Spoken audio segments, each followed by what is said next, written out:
that this Torah portion begins with the extra Torah portion. Everyone should give a half coin, the rich man a more, a poor man a less. We learned that there's a few interesting nuances in this verse. Why is it so important to give a half a coin specifically when in the rest of the Torah half is considered deficient? You need to give a whole. And why did the Torah emphasize that the half coin is worth 10 gera and the full coin is worth 20? And in order to answer this question, we went way off to discuss the expression in Eitz Chaim from the Arizal that in the general spiritual cosmos there are 4 levels.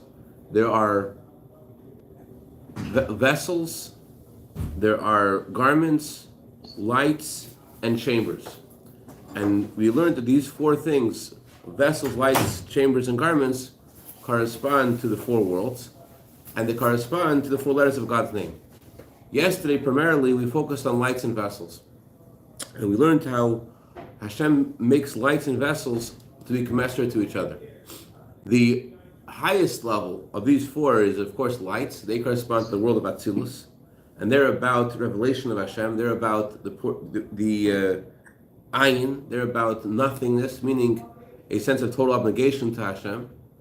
And Hashem marries these lights with vessels. So the lights, although their nature is to want to go back to their source, Hashem marries them with the vessels in order they should be channeled. Their light should be revealed in this world. So, in this marriage, there's a few things that happen. We used an example yesterday of the eye, that there is the material of the eye, which is very appropriate to be a vessel for the tzura, for the spiritual power of the eye. And depending on what kind of a physical eye you have, that will affect the way you see. Not just the way you see physically, but also we spoke about how the physical components of the eye lend themselves towards a good eye, seeing positivity in others, or the opposite.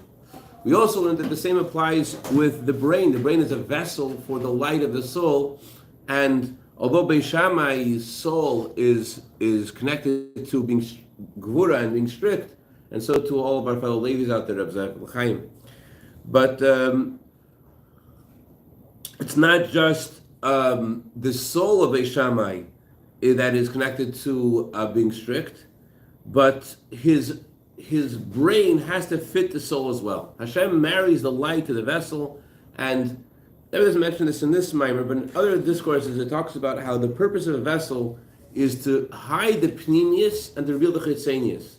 It's to hide the inner power of the light and to harness the nethermost section of the light so that the vessel can manipulate it so it can be revealed. So unlike with, let's say, in a light that goes through a colored glass where it's just projecting a certain way, the vessel actually manipulates the light and crystallizes it and changes it to project it a certain way. The lights become one with the vessels, and the purpose of the vessels is to reveal the lights. So that's lights. Today we're going to learn about garments. Garments are very different to lights. There was in Eis Gimel, as we'll see. Garments, unlike vessels, don't become one with the lights. They remain something external. Let's go. Let's see it inside. The idea of a garment is that it hides and it conceals the light. Although vessels hide the light too, the nethermost part of the light that the vessels reveal, that part of the light becomes one with them. The vessels and the light are one. We learned earlier that the vessels and lights are respectively ayin and yesh. The lights are ayin, they're in a state of total abnegation, and the vessels are a thing. They have a purpose. They're about concealing the light and making it accomplish something. They're a thing. Lights are just about their source. Lights are just about revealing their source, about being in their source. about being abnegated in the face of their source. But vessels have a function. Vessels are a thing. So what do the vessels do? The vessels hide the light the way it is an ayin, the way it is in a state of total abnegation. And they reveal the light to be something that can be effective.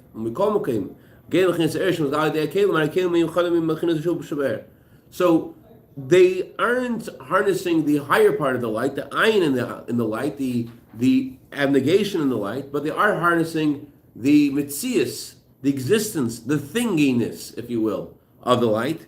And that thinginess that the vessels are harnessing, they are uniting with that. And that's where they're able to reveal it. They're able to reveal it because it becomes one with them. However, the garments of the light are separate from the light. What's an example of garments?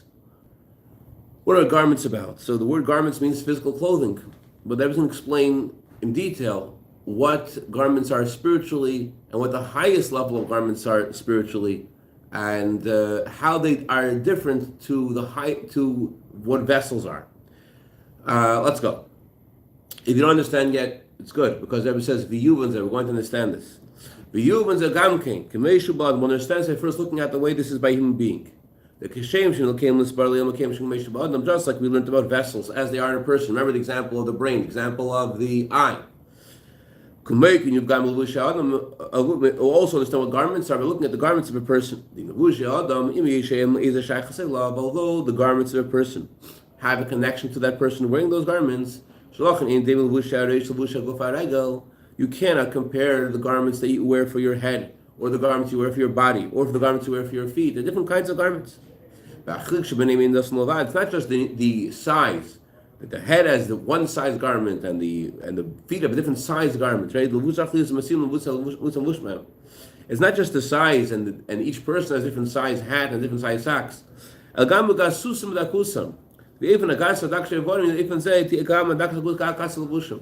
Also the nature also the nature of the garment. If it's a more refined kind of garment, if it's a more of a thicker, coarser kind of garment, it depends on the kind of limb that it's meant to dress. There's one kind of garment for your feet and a kind of garment for your head. It's a different, not just it's different in size, it's different kinds of thing. So there is a relationship between garments and the person wearing the garments. This is so far similar to lights and vessels. We learned yesterday the vessels have to be created to fit the light. The eye specifically is what's able to harness the power of eyesight, and the brain is able to harness the power of the mind, the power of the soul to think. So here's where garments and vessels have something in common. However, the mikomakim, or about 9 lines in the bottom, the one starts with the word haregel. Mikomakim harimum bepashtus shalvushim in the front of gandal. Garments are completely separate from the person. Zelle levushim gashmi. This is true for physical garments. Physical garments are totally separate from the person. And so too it's just with spiritual garments. Shehem Rabbi Moshe Levin used to talk about the people who focus on physical garments and how what the real emphasis of chassidus is. He says people want their payas to reach their tzitzis and their tzitzis to reach the floor, and they focus on the external garments. But the chassidus emphasizes that we need to upgrade our spiritual garments. What are our spiritual garments? They are our soul's form of expression. Thought, speech, and action are the soul's garments. Speech and action are certainly separate from the soul. The soul itself doesn't need to speak, it doesn't need to do. We do, and we speak to connect the soul's thoughts and feelings to the outside. We speak to connect to people outside of us. We do to implement what the soul wants. But the soul itself is beyond higher than the soul itself doesn't doesn't have speech in it, doesn't have action in it. That's just a form, that's a garment the soul wears to do something. Even letters of thought. The word thought in chassidus means letters in general. We're going to see within thought itself there are different levels, but in general, in chassidus, thought means letters. So that's why you could say 2 plus 2 is 5. You could write 2 plus 2 is 5. We even think 2 plus 2 is 5. We can't understand 2 plus 2 is 5 because that's the difference between seichel, intelligence, and machshava and thought. So thought are letters. The gamma derigas are and there are letters, there are levels within thought. For example, in machshava yesh machshava shemachshava, dibur shemachshava, u'maisim shemachshava. In thought itself, there are 3 levels. There's thought of thought, there's speech of thought, and there's action of thought. What's thought of thought? Thought of thought is that you have a new flash of insight, and with this flash of insight, you're thinking. So although you don't sense right now that there are letters in your brain, in your mind. You just sense this new flash of insight, and you don't have even a way to express it yet. However, every revelation is associated with letters. There can't be a revelation without letters. So it's not that there are no letters there. It's just that the letters aren't noticed because of the intense feeling of this new idea, or the intense burst of intelligence. So therefore, the thoughts aren't noticed. Then there's speech within thought. That's thinking how to say something. You're focused on what to say. Then there is action within thought. Maisa in thought. That means like you're looking at the Sefer Torah, you're looking at the letters of the Sefer Torah. So you have the letters of the Torah in your mind. You're not trying to understand them. Just look at the letters. So that's action within thought. So even the highest levels of thought is also not intelligence itself. It's also separate from the soul. He explains. Thought of thought, the highest level of thought, that is referring to the letters that we experience when we have a new burst of intelligence. You don't feel like there are any letters there at this moment. But there must be letters there. So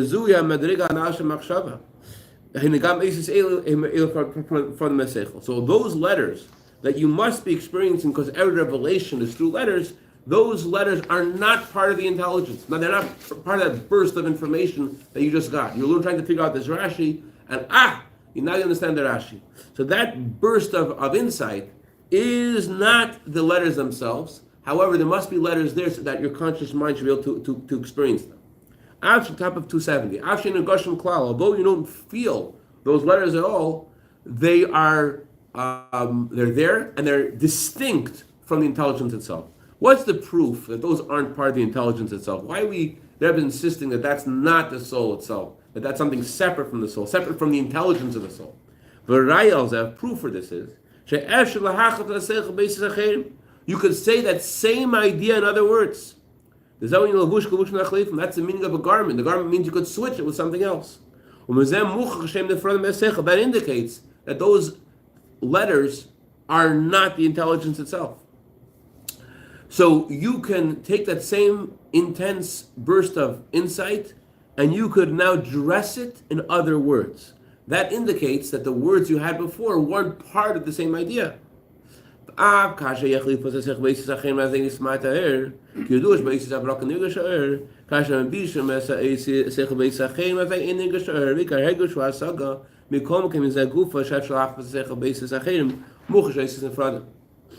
Okay, let's dissect this a little bit in a Hasidic laboratory. Let's talk about taking those letters and now switching them with others. You are learning the Rashi, and you're trying for 3 days to figure out the Rashi. You try to empty your mind and just hear what Rashi is saying, and all of a sudden, you get it. And Rashi now is talking to you. Now you get what Rashi is saying. Now, your chavrusa, your study partner, wants to know what Rashi is saying. So you want to explain to that person the way that person will understand it. You now have to switch the letters that you had with other letters. Besides the fact that you have to switch them to now letters of speech, but even before you get there, you have to now in your mind, you have to convert them to be able to be in the conversation with your chavrusa. So in the process of now of giving it to your chavrusa, there's a few parts. Part number one is you have to now stop and calm down and now figure out, what did I understand? You told your chavrusa, I got it. But the moment you said you got it, you didn't get it. Yeah, even you got it. You know you got it. But you haven't yet processed it. You haven't reached yet bina. You haven't yet understood it in a way that your mind can fully grasp it. You have it, but it's in Kabbalah it's called a lightning flash, which it goes and it could be lost. So when you take that lightning flash and you now try to dress it in other letters, you're going to lose something in the process. You're going to lose the intensity of that flash of insight. That flash of insight is specific to that moment of insight, and now trying to redress it is going to make you lose somewhat of the initial insight. However, so although that seems to show that the letters and the insight are part and parcel of each other, however, the Rebbe says that's not true. The fact that you could redress them shows that the insight is not one with the letters that initially came with it. The Rebbe says another piece to help us understand this. Besides the fact that you can redress the letters and others, we'll understand this by adding another point. Why is it that as soon as you have an intellectual insight, there are letters there? The reason why there are letters there is because the source of letters are above intelligence. Letters come from a higher source than intelligence. So, although in general chassidus says that letters are associated with the sphere of malchus, they're associated with the lowest sphere, but the source of letters are in chachma, and within chachma, higher part of chachma, kadmus haseichel, and that's why as soon as you have a new intelligent thing to think about, there are letters there that already come with, because they come from a higher source than the intelligence.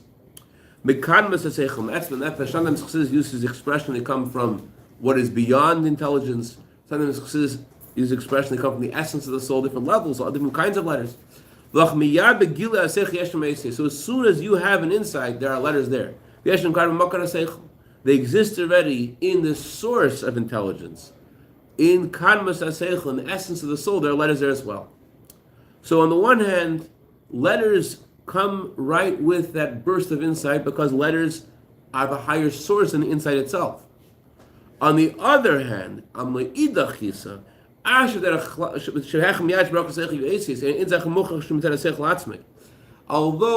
the intelligent insight arrived in your conscious mind with the letters that dress that insight, however, it's not because of the insight itself that you have these letters. What's the proof? It seems like they're together with the insight. They come with the insight, and if you redress it, you lose something of the insight. He explains. They're not one with the intelligence itself. It's not like, let's say, the garment of a turtle or a snail, the shell of the turtle or a snail, which is one with the turtle, one with the snail. The source of these letters are above the insight. You and I are learning the Rashi. And at the very same moment, all of a sudden, we have this aha moment, we both get the Rashi. In your mind, it's not that we understood the Rashi differently. We got the Rashi exactly the same way. And we say aha at the same time, let's say. What aha means in your world and how you say it to yourself in your mind is different than what I say to myself in my mind. Although we're getting the same insight, we have different words. That shows that the letters aren't part of the insight. You could have Tosfos and the Rosh and the Ran all commenting on the Talmud, and all of them saying the same thing with different words. Now, very often they're saying very similar things with very similar words, but sometimes, and that's why it's difficult. You want to know why they use different words, but sometimes they actually mean the same thing. Like the previous Rebbe criticized some Talmudic scholars who are literal too arrogant in the way they think that the way they try to interpret various parts of the Talmud. And the previous have used the expression, they drag Abaya with iron chains to another tractate to connect him with something else he said, which has nothing to do with it.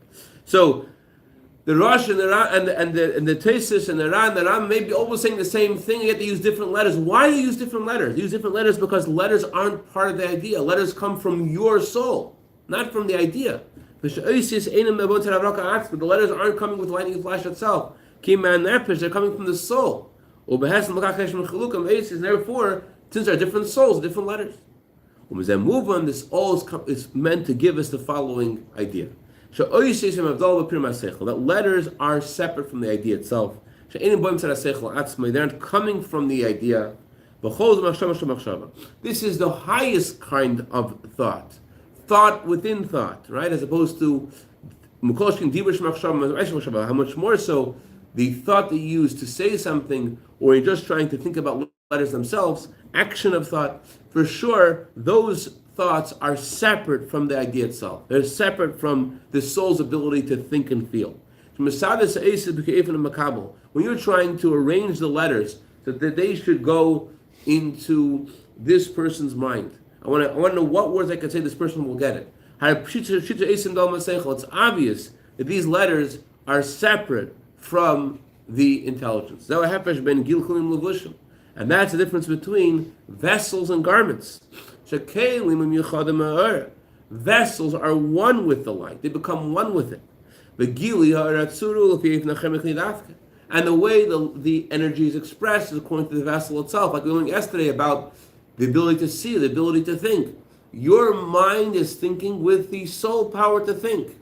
Your brain has the soul's ability to think that is now dressed in the physical brain, but your brain is thinking itself. It's not that your soul is thinking only. Your brain has this intelligence in it. Your eye is seeing. Not just your soul is seeing, your eye is seeing. The power that is in your vessel is united and one with it so that it itself is animated by that energy. However, garments are separate. We don't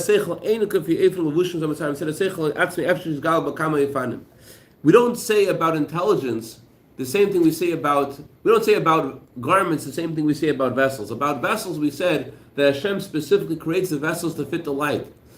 There isn't mentioned this discourse. Other discourses talk about souls and bodies. Rabbi Cashapp was once told about someone, so I think the person told him, Rabbi Cashapp himself, that he has a very coarse body. Rabbi Cashapp told him that you must have a very lofty soul in order to contend with such a coarse body. So Hashem makes the vessels and the lights to fit each other in some way, but the garments and the light that goes into the garment, in this instance, the intelligence that goes into the garments, aren't made to fit each other.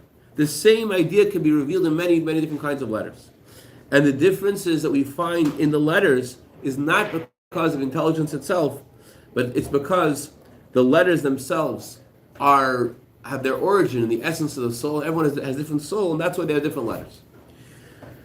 Then it says one more thing to tell us the difference between vessels and garments. Vessels are animated when the light goes into them. Garments have no energy. Garments aren't animated. Although garments have light in them, but they aren't themselves animated. For example, the limbs of the body, or the limbs of the soul powers. Because the light of the soul enters the soul powers, or the soul powers enter the limbs of the body, they themselves are animated. The brain itself is animated because the intelligence is in the brain. Like it says in Tanya that the intelligence in the mind, in the brain, receives the chacham, bina, and das in the soul. So the soul fits the intelligence that's in it fits the physical component of your brain. And now your brain itself is thinking. So your brain is alive with its mind, with the soul power that allows it to think. But with your garments, there's no energy in the letters just because your mind is using those letters. And although if you say something with great excitement, you're speaking words that come from the heart, so you see in the letters a lot of energy, but it's not that there's energy in the letters themselves. It's not that their life it's not that they that's alive. Rather, it's that you have put life in the letters. But not the letters themselves are alive. By your brain thinking, your brain itself is alive. Your brain itself is animated. By your eyes seeing, your eyes themselves are animated by the power of sight, and you're seeing. However, when you're saying words that come from the heart, it's not that the letters themselves are animated. Rather, it's that you are putting your energy in the letters, but they themselves aren't alive. It's more sort of like you're pushing them, but not that they themselves own that energy, and it's their own energy. It's with garments. Garments are separate from the energy in them. Like vessels, like the vessels, the body which houses the soul. The body itself is alive. Not just that it houses the soul, and the soul is pushing the body around. It's not like an electric car where it's there's electric current pushing the car around. Rather, your body itself is alive. So vessels unite with the light, and however, garments are distinct and separate from the soul's energy that are in those garments. So the letters of intelligence, letters you use to convey intelligence, or letters you use to think about things in your mind, are not part of the ideas that you're conveying. And even when you say words that come from your heart using words, the words themselves aren't alive. It's that you've put life in the words. All right, to be continued. Hey, my professor is here.